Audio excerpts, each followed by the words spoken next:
है नाज़रीन, जिस तरह से केसेस दोबारा कोरोना के बढ़ते जा रहे हैं, ऐसे में लगातार डॉक्टर्स ये लोगों से अपील कर रहे हैं कि वो कोविड के ज़ाब्तों का ख्याल रखें, सोशल डिस्टेंसिंग का ख्याल रखें और मास्क ज़रूर पहने। हम स्टूडियो में इसलिए मास्क नहीं पहनते क्योंकि स्टूडियो में अकेले होते हैं, लेकिन जैसे ही स्टूडियो से बाहर जाते हैं मास्क का इस्तेमाल करते हैं, तो आप भी मास्क का इस्तेमाल ज़रूर करें। नज़र डालते हैं सुर्खियों पर। शिल्पा शेट्टी के खावंद राज कुंद्रा को पूछताछ के लिए क्राइम ब्रांच ऑफिस में तलब किया गया। न्यूज़ 18 के पास राज कुंद्रा के व्हाट्सएप चैट में शामिल अफराद से फहश फिल्मों की बातचीत। यूपी में योगी सरकार का मिशन रोजगार, लखनऊ में 6,696 से ज्यादा असातिज़ा को अपॉइंटमेंट लेटर दिया गया। लोक भवन में प्रोग्राम का हुआ इनकाद। नवजोत सिंह सिद्धू ने पंजाब कांग्रेस सदर की जिम्मेदारी संभाली।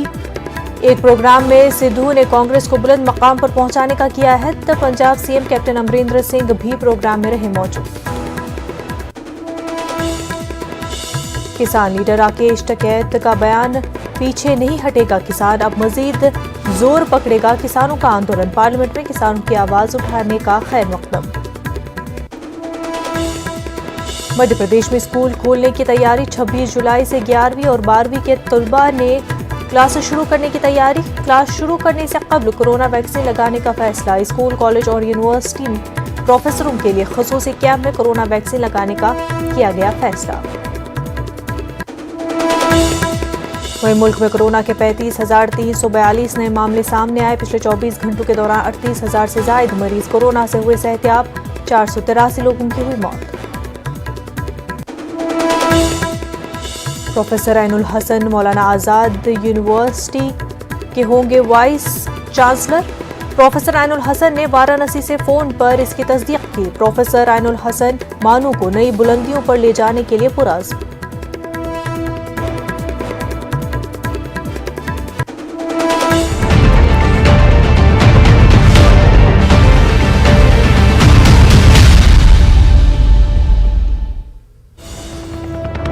इस वक्त एक बड़ी खबर सामने आ रही है आंध्र प्रदेश से। ये बड़ी खबर है, 16 अगस्त से आंध्र प्रदेश में स्कूल खुल जाएंगे। वज़ीर तालीम से मशावरत के बाद हुकूमत ने यह अहम फैसला लिया है।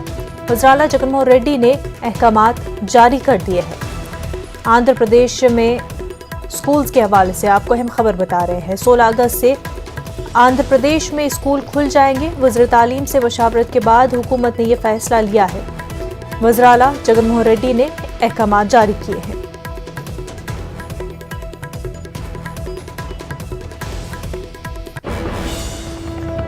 इस वक्त एक और बड़ी खबर महाराष्ट्र से जुड़ी हुई। महाराष्ट्र के रायगढ़ से ये बड़ी खबर है। रायगढ़ के मुख्तलिफ इलाकों में कई लैंडस्लाइड हुए हैं। अब तक 36 अफराद की मौत हो चुकी है। 30 से 35 लोगों के फंसे होने का अंदेशा जताया जा रहा है। एनडीआरएफ की टीम राहत बचाव में मसरूफ है। महाराष्ट्र के रायगढ़ से आपको ये खबर बता रहे हैं। रायगढ़ के मुख्तलिफ इलाकों में लैंडस्लाइडिंग हुई है। अब तक 36 अफराद की लैंडस्लाइडिंग में मौत हुई है। 30 से 35 लोगों के फंसे होने का अंदेशा है। एनडीआरएफ की टीम राहत बचाव में मसरूफ है। महाराष्ट्र में बारिश की वजह से सैलाबी सूरत हाल। महाराष्ट्र में सैलाब की सूरत हाल संगीन है। हजारों शहरी मुतासरा इलाकों में फंसे हुए हैं। बारिश की वजह से महाराष्ट्र के महाड़ में एक गांव के कई घर पानी में बह गए हैं। 72 लोग लापता है। रायगढ़ और रत्नागिरी के कई इलाके सैलाब से मुतासर है। कल से सैकड़ों रेल मुसाफिर फंसे हुए हैं। लैंडस्लाइड में कई अफराद के दबे होने का अंदेशा है। नेवी और एनडीआरएफ की टीमें बरसरकार है। पालगढ़ समेत मुख्तलिफ इलाकों में पानी भरा हुआ है। सड़कें नदियों में तब्दील हो गई है। लोगों का घरों से निकलना दोभर हो गया है। कई इलाकों में लोग फंसे हुए हैं। बिजली सप्लाई बंद कर दी गई है। खाने और पीने का पानी भी खत्म हो चुका है। घर, मकान, दुकान और झुग्गी झोपड़ियां तबाह हो रही है। दिह इलाकों में खेत तबाह हो चुके हैं। जो लोग इलाके से निकल सकते हैं वो नकल मकानी पर मजबूर हो गए हैं। हेलीकॉप्टर की मदद पहुंच चुकी है। और वज़ीर आला उद्धव ठाकरे ने महाराष्ट्र की सूरत हाल के हवाले से वज़ीर आज़म नरेंद्र मोदी से भी बात की है। रायगढ़ के महाड़ तहसील में वाक़े दादली नदी का पुल डूब चुका है। नदी का पानी खतरे के निशान से ऊपर बह रहा है। दादली पुल के पानी में समा जाने से आमदोरफ्त बंद हो गई है। दूसरी तरफ लोग फंसे हैं जिन्हें बाहर निकाला जा रहा है और महफूज मकाम पर मुंतकिल किया जा रहा है।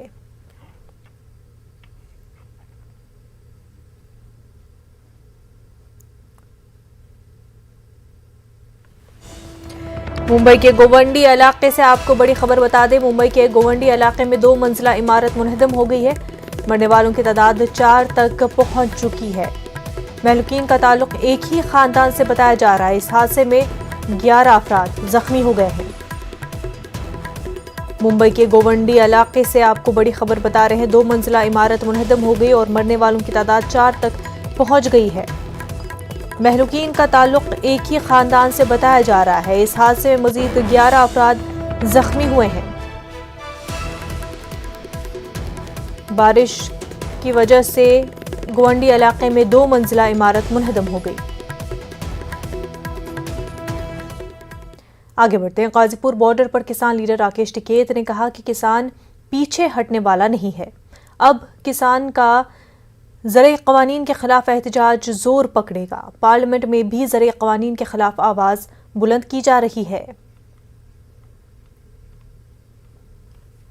किसान नेता राकेश टिकैत हमारे साथ हैं। राकेश जी, कल संसद का शुभारंभ किया, किसान संसद का, और आज उसका दूसरा दिन है। कैसे संचालित की गई और क्या क्या प्रस्ताव पास किए गए किसानों की तरफ से? कल मंडी एक्ट पे बात हुई, कैसे प्रभाव पड़ रहा है वहाँ पे। जब किसान अपनी फसलें बेच कर जाता है, फसलें बेचने जाता है, फसलों को लेकर जाता है, तो उसको रेट नहीं मिल पाता और धीरे धीरे मंडियां खत्म लग रही होने। मंडी के जो कर्मचारी है, सैलरियां उनकी नहीं जा रही और पूरी रिपोर्ट हमारे पास में वो है कि 2 साल में देश से मंडी का सिस्टम पूरा खत्म हो जाएगा।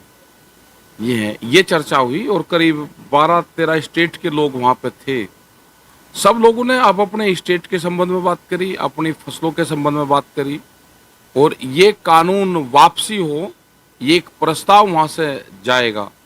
ये जो किसान संसद है उसे प्रस्ताव पूरा जाएगा कि जो 3 काले कानून बन रहे हैं इनको वापसी हो और यहाँ से जो किसान की संसद है इससे इनको खारिज करते हैं। तो इस संबंध में बातचीत हुई। राकेश जी, कल मीनाक्षी लेखी ने कुछ शब्द गए किसानों के लिए, उस पर क्या प्रतिक्रिया है? वो तो कल का जवाब उनको कल दे दिया था, आज उन्होंने सॉरी फील कर ली, बस खत्म हो गया वो काम। देखिए, वो कह रहे, आप कह रहे हैं कि मंडी खत्म हो जाएगी, लेकिन सरकार कह रही है इसमें मंडी खत्म नहीं होगी। सरकार जो कह रही है उसकी सारी चीज हम मान लेंगे कि जो सरकार कह रही है वही हम मान लेंगे। ऐसे कैसे हो जाएगा? मतलब उन चीजों का हमको पता है ना कि जिससे किसान बर्बाद होगा। तो ये ना मंडी खत्म होने देने के, ये 3 कानून भी वापसी होंगे। MSP पे गारंटी कानून भी बनेगा। राकेश जी, संसद का आज दूसरा दिन है, किसान संसद का, तो मतलब इसमें क्या क्या प्रस्ताव पास किए जाते हैं कि कैसे योजना बनाई जाती है कि अब हमें किसानों की तरफ से ये समस्या रखनी है, कौन संचालित करता है इसे? कोई नहीं, संचालन वहाँ पे अध्यक्ष वहाँ पे चुनते हैं एक उसका और वो उनको संचालित करवाता है और जिसको जो भी अपनी समस्या रखनी है वो समस्या रख सकता है अपनी। तो आने वाले समय में कितनी भीड़ यहाँ देखी जाएगी? आते रहेंगे तो आते जाते रहेंगे। अभी परसों 25 तारीख में यहाँ पर लोग आ जाएंगे काफ़ी, वे 26 तारीख तक यहाँ पर रहेंगे। 27 को 28 को वे लोग वापसी चले जाएंगे। तो लोग आते जाते रहेंगे। हर 26 तारीख को लोग यहाँ पे जरूर बड़ी संख्या में आएंगे और बीच में जितनी ज़रूरत है उतनी आएंगे। कोई दिक्कत कभी होगी तो बड़ी संख्या में लोग आ जाएंगे। आगे क्या रणनीति बनेगी और क्या मांगे रहेगी? अब मांग तो वही चलती आ रही है, कोई समाधान भी नहीं निकल रहा है उसमें। देखो, हम आंदोलन करने के हर तरीके से जो हम आंदोलन करते हैं वो लोकतांत्रिक तरीके से आंदोलन हम कर रहे हैं, शांतिपूर्ण तरीके से आंदोलन कर रहे हैं। जंतर मंतर पे वहाँ पे जो पार्लियामेंट पे गए वो भी एक आंदोलन का हिस्सा है कि हमारी बात सरकार तक जाए। आंदोलन की एक धार नए सिरे से दिल्ली की ओर। हाँ, बिल्कुल दिल्ली की ओर है। अपनी बात कहेंगे, पार्लियामेंट के गेट के बाहर कहेंगे, उसके नज़दीक जाके कहेंगे। तो किसान नेता राकेश टिकैत हमारे साथ थे। उनका साफ तौर पर कहना है कि किसानों के मुद्दे किसान संसद में रखे जा रहे हैं और हमारी रणनीति बनती जा रही है। Rohit Singh, news 18, Ghazipur border. मध्य प्रदेश में 26 जुलाई से 11वीं और 12वीं जमात की क्लासेस शुरू करने को लेकर इंतजामिया ने तैयारी शुरू कर दी है। स्कूल और कॉलेज को खोलने से कबल चीफ सेक्रेटरी ने रियासत के तमाम अजला के कलेक्टरों को अहकाम जारी करके स्कूल के असातिज़ा और यूनिवर्सिटियों के प्रोफेसरों की कोरोना टीकाकारी को यकीनी बनाने की हिदायत दी है। स्कूल, कॉलेज और यूनिवर्सिटी प्रोफेसरों की कोरोना टीकाकारी को लेकर रियासत गीर सतह पर 26 जुलाई से 31 जुलाई तक खसूसी वैक्सीनेशन मुहिम चलाने का फैसला किया गया है। वहीं भोपाल कलेक्टर अविनाश लावनिया का कहना है कि महकमे तालीम की गाइडलाइन आने के बाद मीटिंग करके स्कूल खोलने को लेकर फैसला किया जाएगा। 26 जुलाई से 11वीं और 12वीं जमात के लिए स्कूल खोलने को लेकर वज़ीर-ए-आला ने फैसला मकामी क्राइसिस मैनेजमेंट कमेटी पर छोड़ा है। हमारे नुमाइंदे मेहताब आलम बराह रास्त हमारे साथ जुड़ चुके हैं। मेहताब, काफ़ी अच्छा कदम किए स्कूल 11वीं और 12वीं के खोलने के पहले जो टीचर्स हैं, जो प्रोफेसर्स हैं, उनको टीका लगवाया जाए।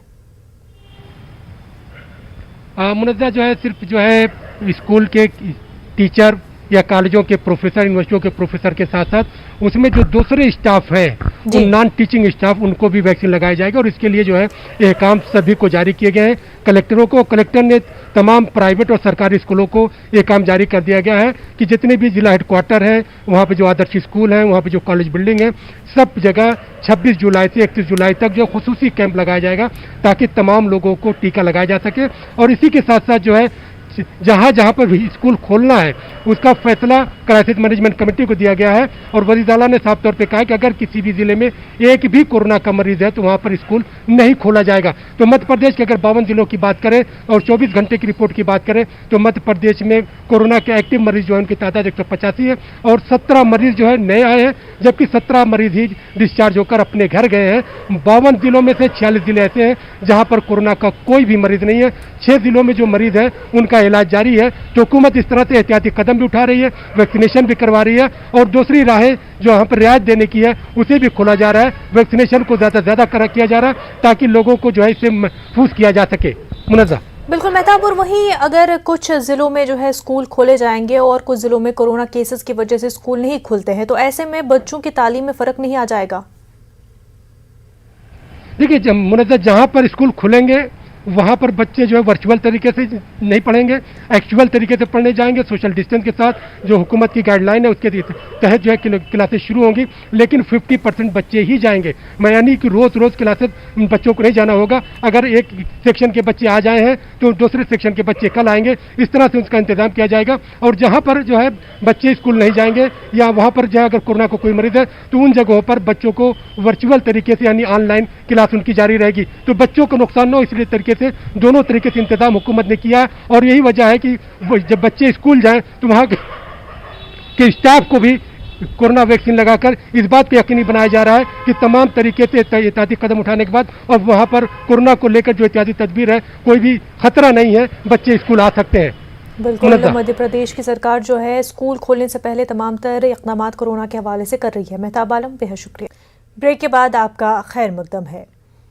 आंध्र प्रदेश के प्रिंसिपल सेक्रेटरी बराए अक़लियती बहबूद इम्तियाज़ अहमद के दौरे करनूल के मौके पर अराकीन जामिया क़मरुल हुदा ने उनसे मुलाकात की। वफ़द ने आंध्र प्रदेश में मुस्लिम मसाइल पर तबादले ख्याल किया और उनको हल करने का मुतालबा किया। इस वफ़द में सईद मुबशर पाशा कादरी, सईद नूरुल्लाह कादरी और सईद नूरुल हसन और दीगर शरीक थे।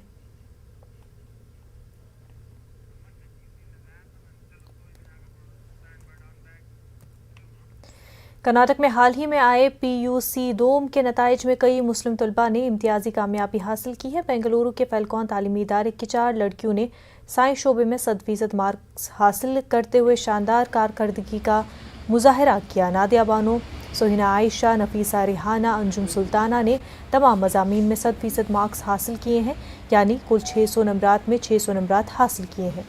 कोरोना और दीगर मसाइल के दरमियान तालिबात की इस कामयाबी को फैल्कॉन इदारे के MD अब्दुल सुबहान ने गैर मामूली करार दिया है। ये फिजिक्स में 100 आउट ऑफ 100 मार्क्स, केमिस्ट्री में 100 आउट ऑफ 100 मार्क्स, बायोलॉजी में 100 आउट ऑफ 100, मैथमेटिक्स में 100 आउट ऑफ 100, इंग्लिश में 100, हिंदी में 100 out of 100, all subject 600 out of 600 marks अल्हम्दुलिल्लाह इन तालिबात ने हासिल किया, इन लड़कियों ने हासिल किया। अल्हम्दुलिल्लाह ये नताइज गैर मामूली नताइज है। Problems will be there no matter what it is. If you are determined, you will not focus on the problems. If you have a clear goal, inshallah you will achieve it no matter what the situation is and whatever you're facing it. It doesn't matter. It is your determination and finally what you want to achieve. And if you have that determination, inshallah you will achieve it. Yeah, Subhan sir and teacher support was there with me, like all my journey, and thanks both of them.